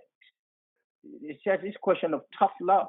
You got to let them know that you don't come here getting involved in credit card scams and doing all kinds of things, because when you do, the system begins to make this blanket statement that all Africans are like that. And that's not the case. And we have to resist that. And we have to inform, educate, and let our people know, do your best. Come here, get an education. If you're working, work hard. But don't get involved in these get-rich-quick schemes. And that's how some of them have gotten themselves into trouble. The unfortunate part is, in the system, in some of those people who have other sensitivities, they're blaming everybody, painting everybody with a big brush. And let me end up by thanking my son, who actually threatened me that Kofi and Kwame conspired that if I didn't show up on this program today, they were going to deport me. But I told them, you're going to have a hard time deporting me because I ran for office already. They don't deport people who run for office. Well, you know, Brother Sadiq, your flyers, I was involved. The first you ran, we were distributing your flyers in the subway in the Bronx. Yes. Yeah, that was a long time ago. Yes, Yes, we were yes, doing that's right. it. That's right. At that time. There was a newspaper called Center, if you remember. Yes, yes, yes. Well, you were always being among the pioneer supporters and the people who encourage me, and I'm so proud of the work you're doing, the role that this radio station played in the Ghanaian elections, and you covered not only Ghana, you covered Sierra Leone, you covered Gambia. You know, you guys are really the voice of our conscience and the voice of our community. I'm so happy today that I'm sharing this uh, stage. I mean, this podium. I mean, this airwaves with our own distinguished legal person that has always been there for our community. And I'm not. It's not a commercial, but Andrew is the consummate professional. If he cannot take your case, he will tell you upfront, and That's he's a not good doing. thing. And that's the difference, and that's why UAC has been really blessed and privileged to have. We consider him the best immigration lawyer in the city and in this country because he's done it. He's proven himself. I'm not doing a commercial here. I'm just telling what No, it's I. okay. You can tell. You know, you can No, tell. And I we also have want you to know we that have to let people know yes, the truth. And when you get these kinds of opportunity, it's not just any lawyer. I mean, they are lawyers and they are lawyers. And we have had cases. In fact, what he did not tell you, there are cases wherein our people have gone to other lawyers who have messed up their cases and they came to him to try to fix it. mm, well, So you- these are the I kinds don't, of I don't doubt what you're saying, and you can tell. And I wanted to bring it out that it's not easy to get knowledgeable and professional people to this our program. We all the time have to struggle. We struggle. People we know and we believe in. You think this will be, very embracing on the programs and what you do, but there will be tons and tons of excuses, including attorneys that we know, including doctors that we know, including business people that we know. So for you people, we cannot thank you much for the services that you've been offering to the African community. And this being an internet radio, once in a while we get calls from South Africa and the Caribbean. And also, I say this here once a while, courtesy of Sadiq Abubakar, there are a group of students in a Ghanaian university who we learn every Saturday, about 12 people. They gather around one laptop and tune in and listening to what we are doing. And I believe they're learning something from it. And in fact, no one has probably learned much from it more than Kofi Ayim because there's so much information from all these themes that we treat, various subjects that we discuss, various scholars, professors, you name it, experts. And I want to come back quickly to what we were saying. My question to Brother Siddiq about how to get the information out. And here, I believe I will hold some, not all, some of our African leaders' feet to fire. As you all know, Africans believe in leadership and we respect leadership, and especially religious leadership. And I'll speak on the Christian side because I don't know much about the mosque and masjid. At least most of our Christian leaders shy away from social education to their congregation. I repeat, most of our Christian leaders, reverends, pastors, preachers, will shy away.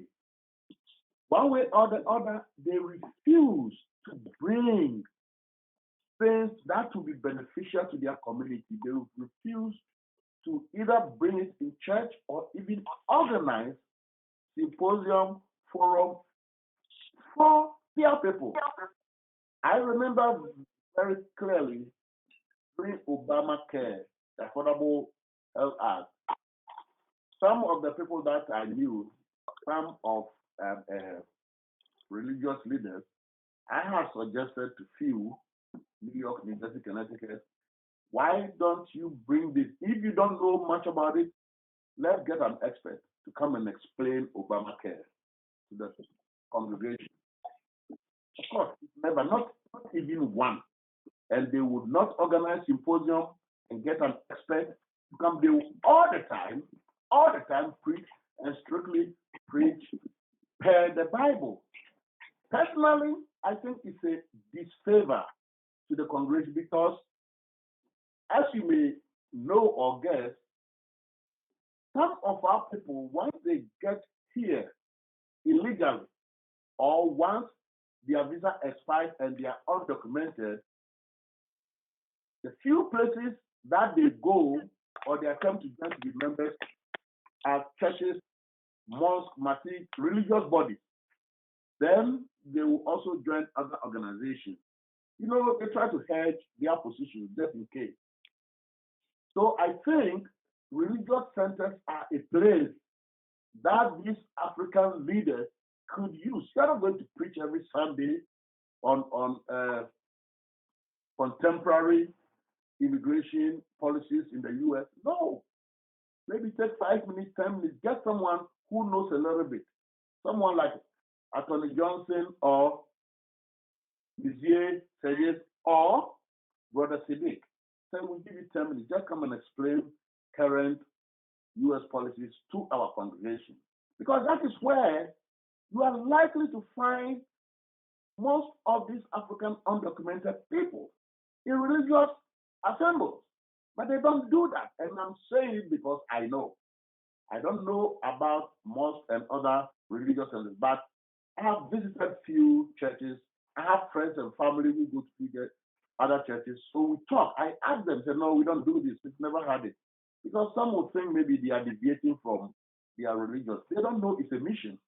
In itself, it's a mission. Educating and bringing awareness to your community through the Bible. So please, for all our listeners, and we know they listen, they just wouldn't call because anytime we leave here, then the phones will start to ring. But we have the people that you can ask them questions and comments. So if you are listening, you tell your pastors, you take it to your churches, your mosques, and your synagogue, and tell them to at least once in a while, hot issues like this, let them get the expert for 5-10 minutes. Maybe after church or after mosque, after regular service, get people into a hall. Most churches have halls, and get an expert, someone with the expertise to come and try to bring awareness and re-educate. Maybe you will be panicking for nothing. Maybe out of nothing, just panic. Maybe. Mr. Coffee. Yes. This is Serge.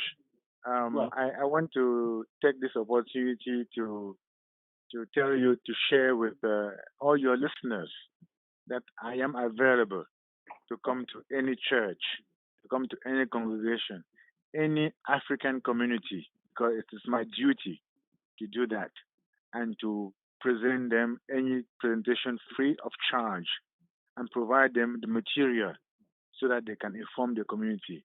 Like I said, it is free. They just need to, they can reach out to you or, so you can give them my information, my phone number, and my email so we can stay in touch.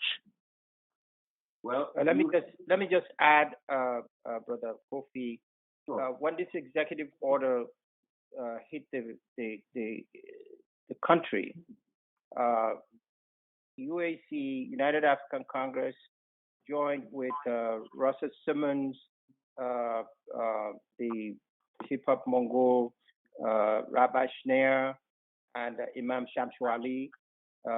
We organized working with them, we organized a big demonstration at Times Square, in which it was an interfaith demonstration, an interfaith rally, wherein Jews were there, all kinds of people, to try to begin that process of education and letting people know. And even the mayor of the city of New York was at that forum and he spoke.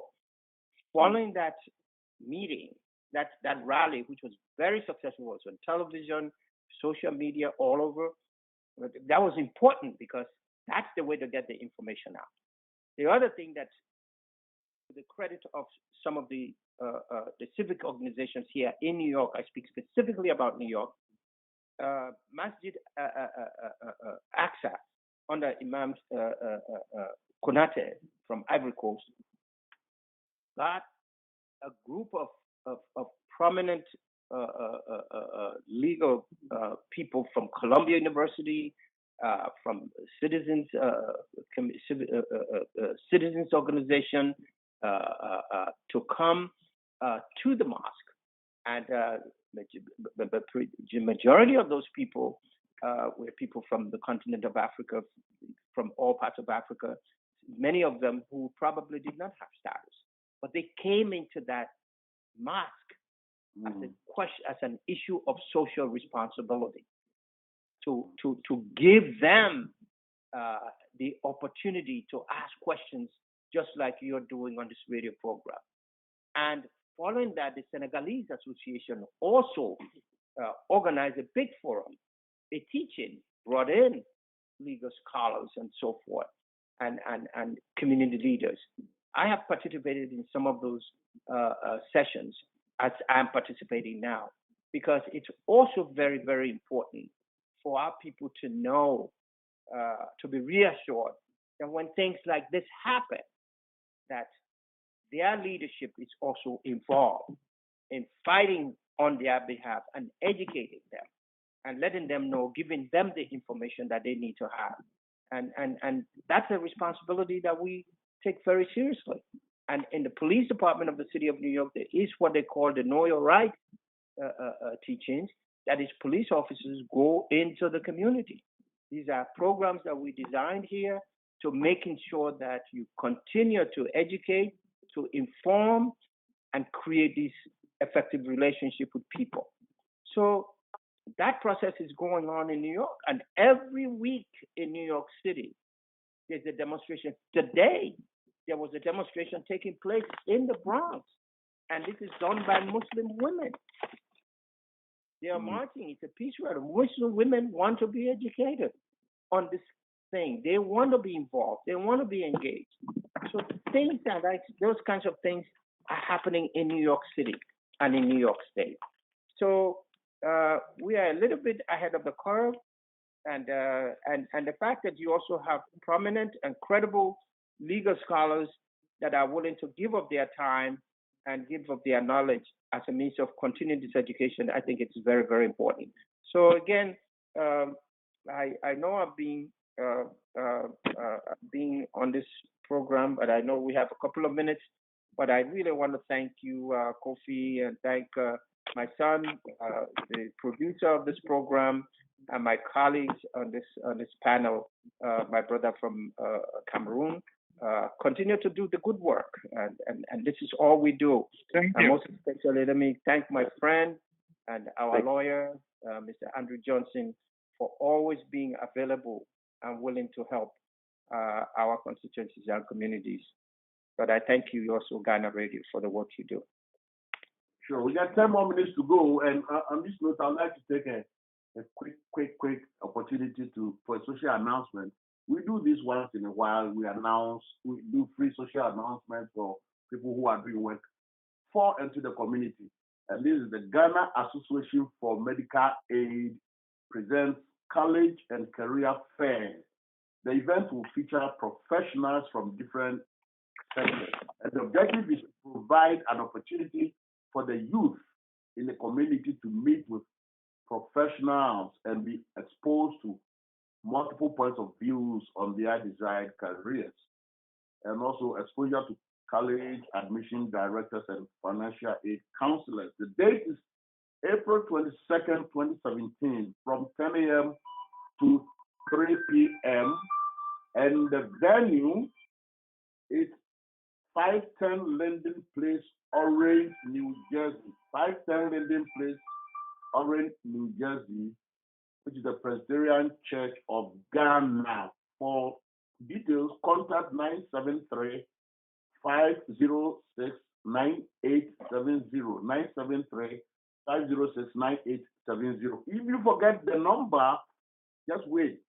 Brother, they just also, the Mefrat just mentioned that he's available to go into the people, go into the community to explain stuff to them, lectures, symposium. You just invite him in church, anywhere, the organization, he will be available for absolutely free of charge.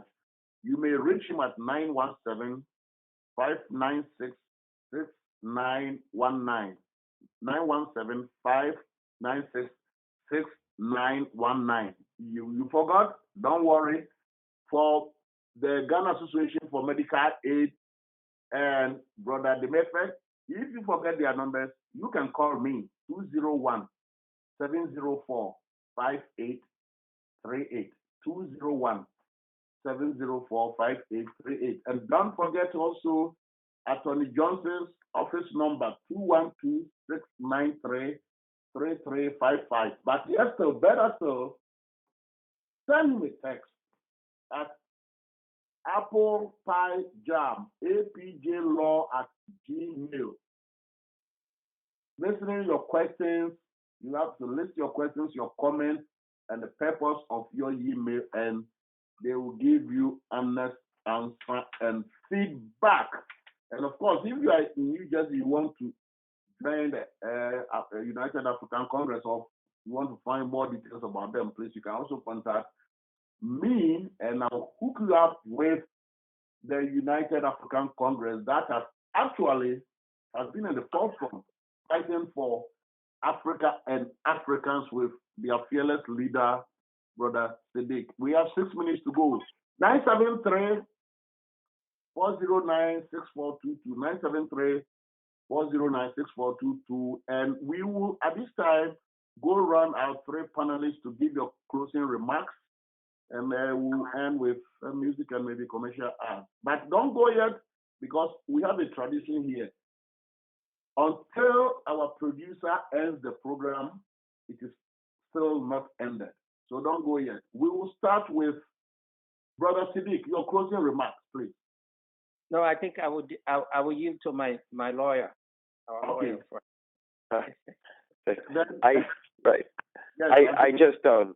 I appreciate everybody's input on the situation. I don't want people to be running scared. If you do not have any criminal record, I want to clarify, even though they're hiring more ICE agents, they're not coming after you.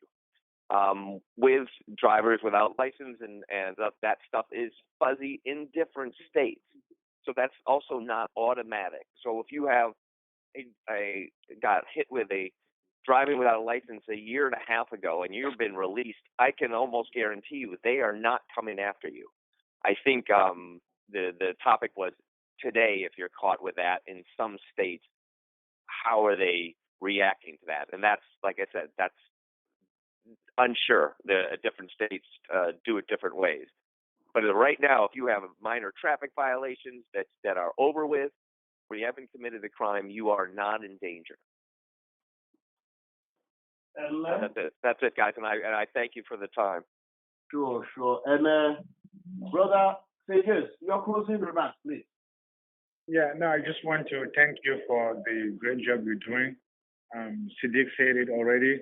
I also want to reiterate that, we have a situation here where we need to organize as a community. And as we all know, the African community in the United States needs to do a lot of work of organizing and setting in place systems. Other communities have their own, legal defense funds. I want to see, Africans in America, even just in each state, have something like that. Come together and be ready, because we cannot always be the last, to organize, and to take on the fight. We can do everything individually, but as a group, we are stronger. So again, the issue is big. It is complex. It's at different level. It's not just like in our own New York, New Jersey. but we also need to find a way to come together. How do Africans globally want to address this issue?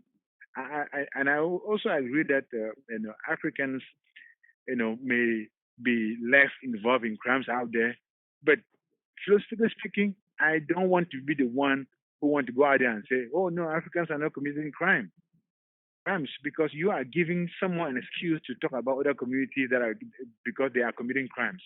So, and for me, which is where I can disagree with our brother Siddiq, that when you start saying, "Oh, my community is not in crimes," so you also at the same time say that there's no community that's more involved in crimes. And in terms of building bridges, it's going to hurt us. People are going to say Africans are feeling aloof.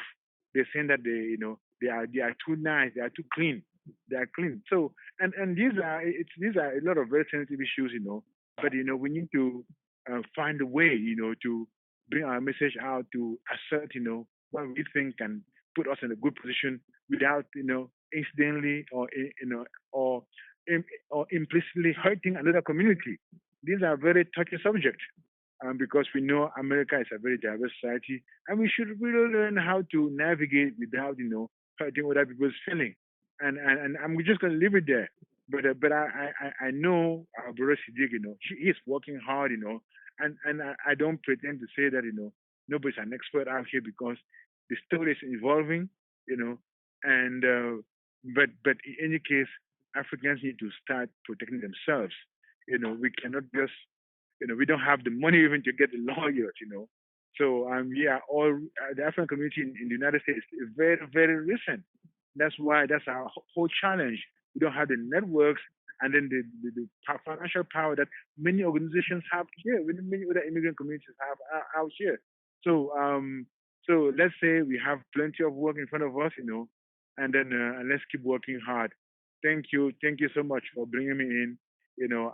I could tell you a lot more stories about some of the other things that I'm doing, but I'm committing that I'm going to be providing the material for our community to know exactly how they can protect themselves, because most of them don't even need to have a lawyer, so that to be safe in a very cheap way. Thank you. Well, Siddiq producer, take us there. No, but I didn't finish yet. You said for me to go. Oh, yes. Yeah, let me just do please. Go on. I want to end my own departing comments by responding directly to the plea you made earlier, and that is to use our leadership to try to bring ourselves together. I want to go a step further. Okay. Dr. Kwame O'Connor and I and a group of other Pan-Africanists have been talking about that subject. I want to reassure you that before the end of this year, Africans on the diaspora will have a summit in the United States. We will plan it, we will sit together, and we are going to map out our own future. And we're going to have an agenda that we are going to focus on not only talking, but to act in consultation with, in partnership with people who are progressive thinkers in this country, who are our friends. But believe you me, take it from me. I'm not saying it's likely. Africans will make an impact in this country starting 2017 and 2018. I've seen it, I believe it, and there are people who want to work together. The fact that we met a gentleman here, my brother here from Cameroon today on this forum, on this program, he will be invited. We want Africans to sit together. We may disagree, but unless we come together, think together, we argue together, and we come up with a strategic plan, this system, we will always continue to be divided. And the time has come for us not to be divided anymore. Let us support each other. Let's support even the internet radio program that you're doing. There are many of you who are doing different things. So 2017, 2018, we have started a process. We have already met with city leaders. we're going to be having what they call the Million African Diaspora Assembly Program in 2018. The state of New York governor has been involved. We have engaged them. We have engaged city. We have engaged in the state, and we're going to engage the federal. So that's how, and we're going to engage the corporate sector, our friends, to be able to us producing things and having our people to do it for themselves once and for all and keep doing it together. So I'm able, I'm ready, and I'm humble. And I will continue to support Ghana Radio as well as other news and information, because what you're doing here is absolutely important. And I thank you. Thank you. That will give it to your son. Sadiq. Thank you very much, Brother Kofi. It's been a wonderful opportunity to share this platform with first my father, Honorable Sadiq Y, and the most honorable immigration lawyer I've ever known, Andrew Johnson, who was actually my immigration lawyer. Mr. Demofrak, I want to thank you all for making it through for this Saturday. I know you have a million things to do, but you chose to give your service freely for the good of community and for the uplift of our people. We cannot thank you enough. I do hope that in the coming future, some of these policies that affect our community would have some amount of input and direction coming from the leadership of the African community. I want to also take the opportunity to thank Professor Kwame Akono, who is in the background, my personal mentor, and also the technical director, who is sitting right there with you in New Jersey. Bella, thank you very much. We will end here and then hope to have you some other time. You all have a great weekend.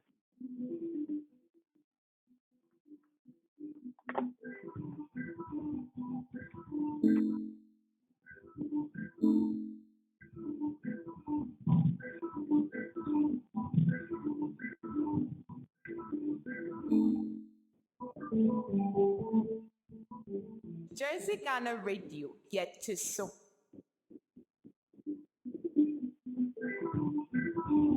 Jersey Ghana Radio, yet to so.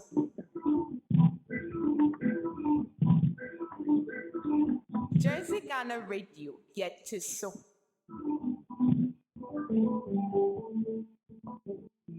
Jersey Ghana Radio, yet to so.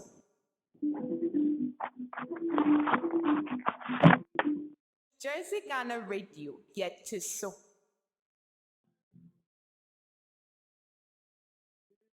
Jersey Ghana Radio, yet to so.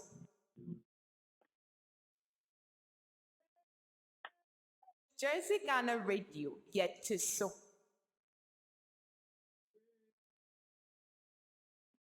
Jersey Ghana Radio, yet to so.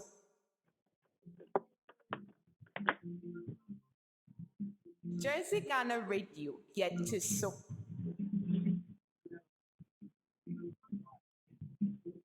Jersey Ghana Radio, yet to so.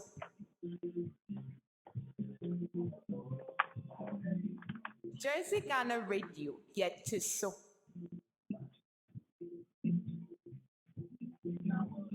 Jersey Ghana Radio, yet to so.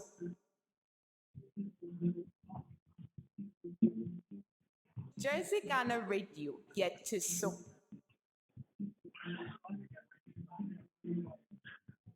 Jersey Ghana Radio, yet to so.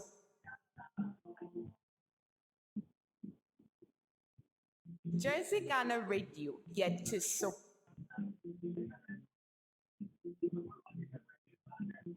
Jersey Ghana Radio, yet to so.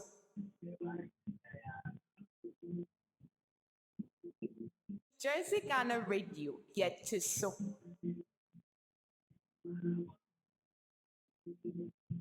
Jersey Ghana Radio, yet to so.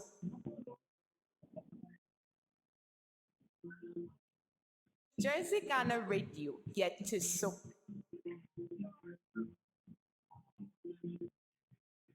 Jersey Ghana Radio, yet to so.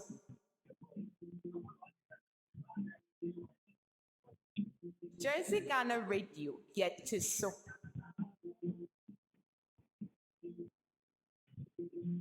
Jersey Ghana Radio, yet to so.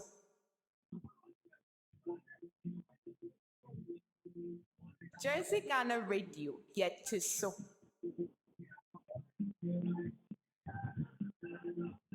Jersey Ghana Radio, yet to so.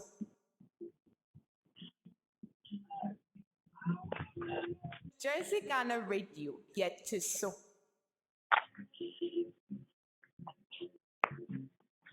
Jersey Ghana Radio, yet to so.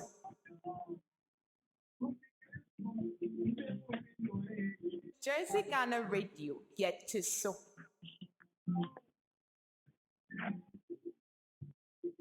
Jersey Ghana Radio, yet to so.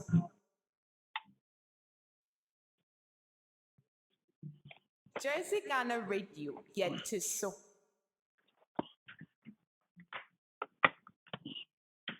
Jersey Ghana Radio, yet to so.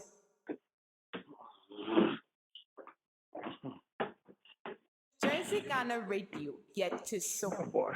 I feel you, my bro. Jersey Ghana Radio, yet to so.